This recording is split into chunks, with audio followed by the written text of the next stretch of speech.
नमस्कार। देश और दुनिया की तमाम फटाफट खबरों में आपका स्वागत है। खबरों के लिए आपसे निवेदन कि यदि आपने हमारे चैनल को सब्सक्राइब नहीं किया तो कृपया करके आपके अपने चैनल को सब्सक्राइब कर लें। तो क्या है आज की वो बड़ी खबरें। राजस्थान के कोटा में नेता प्रतिपक्ष राहुल गांधी बुधवार को नीट के छात्रों से संवाद करेंगे। इस कार्यक्रम से पहले राजनीति गर्मा गई है। संवाद कार्यक्रम को लेकर पूर्व मुख्यमंत्री अशोक गहलोत ने स्पीकर ओम बिरला पर गंभीर आरोप लगाए हैं। अशोक गहलोत ने कहा कि राहुल गांधी के कल कोटा में होने वाले कार्यक्रम को लेकर लोकसभा स्पीकर ओम बिरला के कार्यालय से कोचिंग संस्थानों को धमकी भरे फोन जा रहे हैं। इस कार्यक्रम को लेकर युवाओं के उत्साह को देखकर बीजेपी पूरी तरह से बौखला गई है। आरोप है कि कोटा सांसद एवं लोकसभा स्पीकर के कार्यालय से फोन कर कोचिंग, पीजी और गेस्ट हाउस संचालकों को धमकाया जा रहा है कि उनके यहाँ से कोई विद्यार्थी इस कार्यक्रम में न जाए। स्पीकर जैसे गरिमामय पद पर विराजमान व्यक्ति को ऐसी सोच नहीं रखनी चाहिए। विद्यार्थियों के साथ नेता प्रतिपक्ष लोकसभा के संवाद की लोकतांत्रिक प्रक्रिया को रोकने का ऐसा प्रयास निंदनीय है।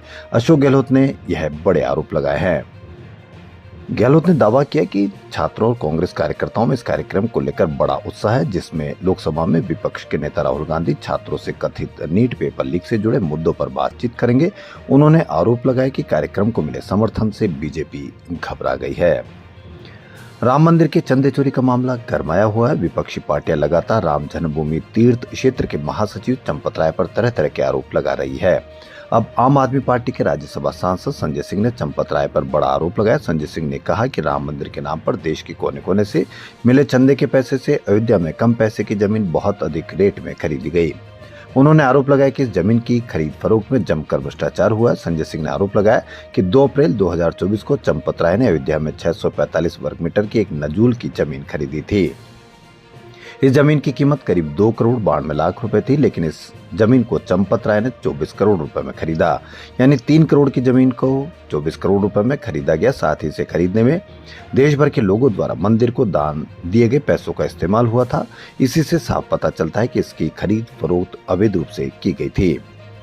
अमेरिकी राष्ट्रपति डोनाल्ड ट्रंप ने ईरान को 28 लाख करोड़ रुपए देने की बात को फर्जी बताया। उन्होंने मंगलवार को ट्रूथ सोशल पर लिखा कि यह विपक्षी पार्टी डेमोक्रेट्स की तरफ से फैलाई गई झूठी खबर है। दरअसल न्यूयॉर्क टाइम्स की एक रिपोर्ट में दावा किया गया था कि समझौता होने पर अमेरिका ईरान को आर्थिक मदद के तौर पर करीब 28 लाख करोड़ रुपए का पैकेज देगा।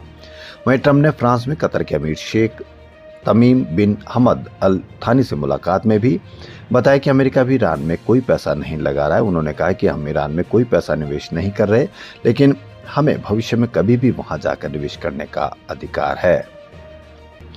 अयोध्या राम मंदिर ट्रस्ट के कर्मचारी रामशंकर यादव उर्फ टिन्नू के घर से 2 दिन पहले यानी शनिवार को सोना मिला। ट्रस्ट की टीम पुलिस के साथ उनके घर पहुंची थी। ट्रस्ट की जांच टीम ने गोपनीय तरीके से ये कार्रवाई की। इस मामले में ट्रस्ट और पुलिस का कोई अधिकारी बोलने को तैयार नहीं है।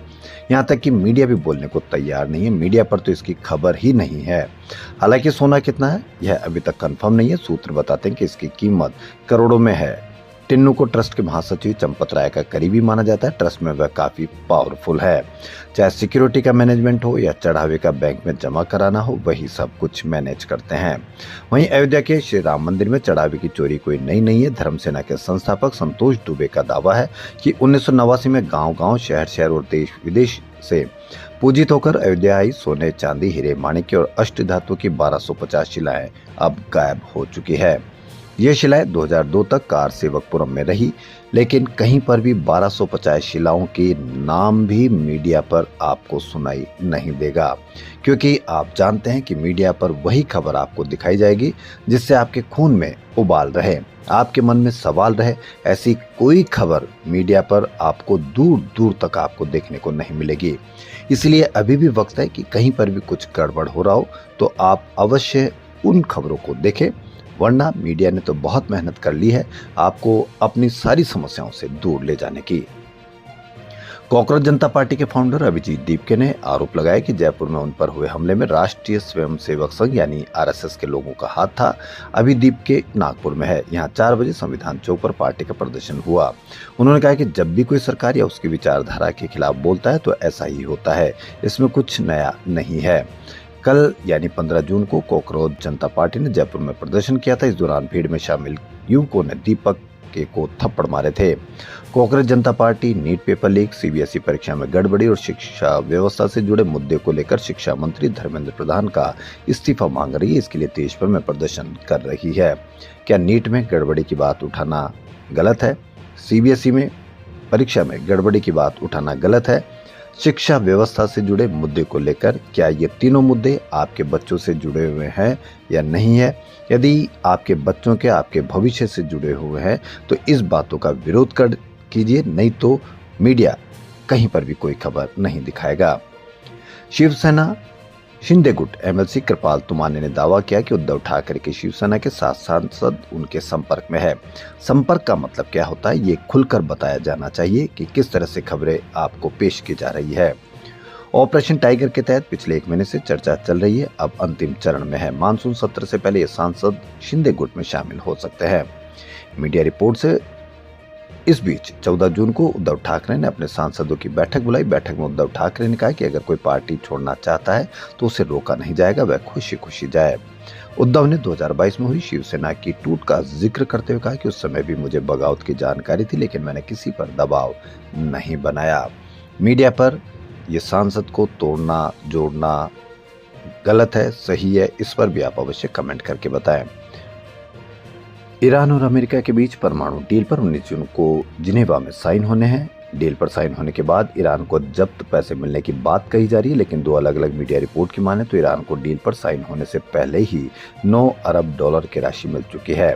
पैसे मिलने की पूरी प्रक्रिया अमेरिका की देखरेख में हुई, यानी अमेरिका को इसकी पूरी जानकारी थी। जिन देशों ने ईरान को पैसे भेजे उनमें कतर और संयुक्त अरब अमीरात का नाम प्रमुख है। कतर ईरान और अमेरिका के बीच मध्यस्थता की भूमिका में है। प्रधानमंत्री मोदी G7 शिखर सम्मेलन में हिस्सा लेने के लिए आज फ्रांस के एवियन पहुंचे। उन्होंने सोशल मीडिया पर इसकी जानकारी देते हुए कहा कि वे वैश्विक नेताओं के साथ महत्वपूर्ण मुद्दों पर चर्चा करेंगे।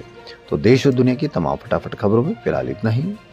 एक बार पुनः आपसे निवेदन, यदि आपको हमारा चैनल पसंद आए तो लाइक, सब्सक्राइब और शेयर अवश्य करें, वरना मीडिया की खबरें देखते रहिए। वहाँ आपकी कोई बेरोजगारी की खबर नहीं होगी, वहाँ कोई महंगाई की खबर नहीं होगी, वहाँ राहुल गांधी की कोई खबर नहीं होगी, वहाँ कांग्रेस जनता पार्टी की जिन्होंने मुद्दे उठाए उनकी कोई खबर नहीं होगी।